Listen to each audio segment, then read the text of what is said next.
Ayan. So ayun mga kapalangga, tayo'y nagluto ng adobong sitaw. Ayan. So tuloy-tuloy lang ang pagluto. Ginisa ko lang ng sibuyas at garlic to. Saka asin paminta lang, soy sauce. Kunting suka din. Ayan. Nakatikim din ng sitaw.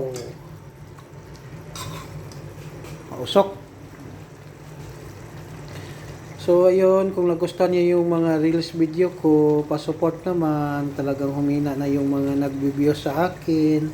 Pa-views na lang po at pa-comment. Mag-iwan kayo ng bakas para masundan ang inyong account.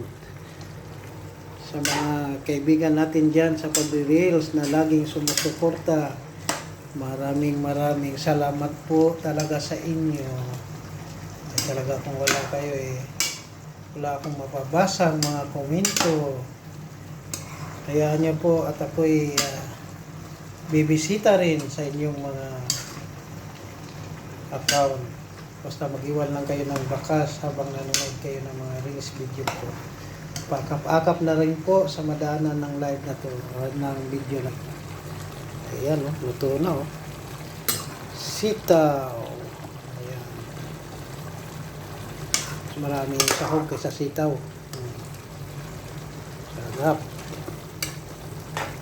So, kain tayo mga kapalangga. God bless this body, men.